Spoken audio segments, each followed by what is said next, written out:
Annonceurs, chefs d'entreprise et autres. Bref, population d'ici et d'ailleurs. Cet espace vous est réservé pour la promotion de vos produits et activités.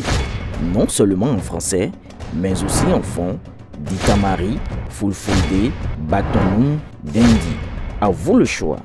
Pour en savoir plus, veuillez nous contacter au numéro suivant 97 64 79 91 ou 97 17 51 35. La criette en 5 ans, quel apport pour l'état de droit au Bénin? C'est le titre du nouvel ouvrage présenté ce mercredi 29 janvier 2025 à la salle de conférence de bâtiment La Chaire de l'UNESCO des droits de la personne humaine et de la démocratie de l'université d'Abomey-Calavi. L'objectif principal est de montrer l'importance de la Cour de répression des infractions économiques et du terrorisme CRIET. Résumé sur 151 pages, l'auteur de l'ouvrage, Gracien Makoko, est revenu sur ses réelles motivations. On se rappelle de l'histoire de glucose transformé en sable au ministère de la Santé. On se rappelle des détournements dans l'affaire Sonacop. On se rappelle de l'affaire Titan. On se rappelle de l'affaire Amani Tidjani, qui avait provoqué plus de 15 limogeages à la présidente de la République, au commissariat central de Cotonou, à la douane, au ministère de l'Intérieur et à la direction générale de l'ex-police républicaine. Qui ne se souvient pas ici de l'affaire du marabout Cissé? On se rappelle encore de l'affaire des 270 milliards de primes indûment perçues par quelques agents du ministère de l'enseignement primaire et secondaire sous les régimes antérieurs. Alors, face à ce tableau sombre, il est important que l'on puisse réfléchir aux voies et moyens pour endiguer le mal. C'est dans cette recherche d'idées que la CRIET est née. Ce que nous pouvons dire est que, en tant qu'intellectuel dans la République, c'était opportun de décider à produire une réflexion suffisamment impartiale et sans parti pris sur le fonctionnement de cette juridiction. Voilà ce qui motive la rédaction de ce livre qui nous réunit aujourd'hui. Les invités à cette cérémonie apprécient l'ouvrage pour plusieurs raisons. C'est d'abord une initiative salutaire parce que la CRIET est une cour spéciale créée en 2018. Et il faut bien qu'on puisse s'arrêter pour faire le bilan. Et c'est heureux qu'un jeune chercheur puisse s'aventurer sur cette piste et qu'il nous offre la possibilité d'apprécier les réalisations de la CRIET, son impact sur la société. Et je peux me réjouir de ce que le bilan qui m'a été présenté aujourd'hui, c'est vrai que c'est les 5 premières années.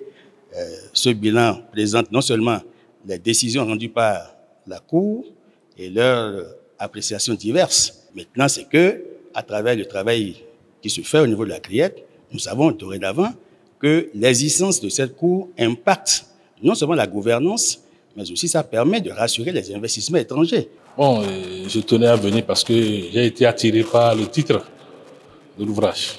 Ça, il faut l'avouer. Mais j'ai été vraiment émerveillé par la présentation parce que,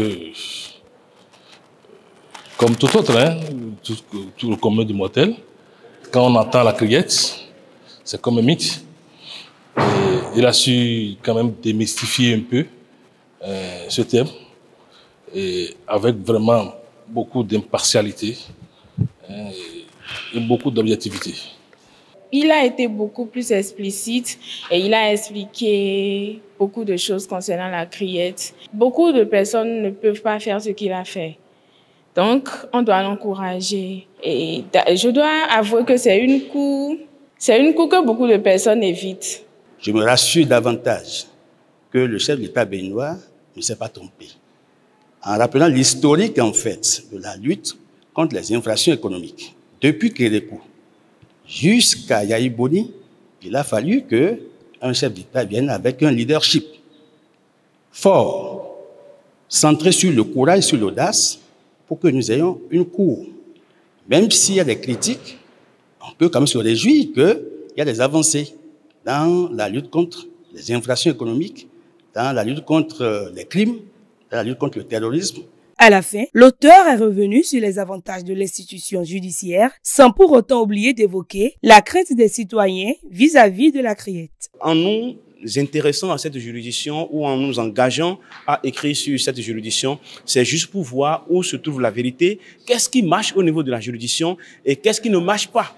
Et j'ai pu constater à travers beaucoup de colloques, et j'ai vu des acteurs de cette juridiction qui se sont montrés disponibles à recevoir toutes les contributions qui peuvent aider à améliorer la performance de la juridiction. Donc nous nous sommes dit, qu'est-ce qu'il faut faire? Il faut écrire sur la juridiction, explorer également son fonctionnement, les différents procès et les différentes décisions rendues par ces juridictions. Donc on a pu noter, et en conclusion, ce qu'on peut résumer est que lorsqu'on parle de l'état de droit au Bénin, la CREIET, en tant que juridiction, a contribué.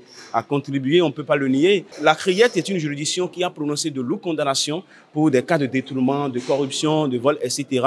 C'est en réalité une mission de salut public qui permet, donc cette juridiction, dans son fonctionnement, permet à l'État de disposer des moyens nécessaires pour réaliser les droits de l'homme. Maintenant, de l'autre côté, il y a quand même assez de critiques sur les fonctionnements, sur le réel fonctionnement.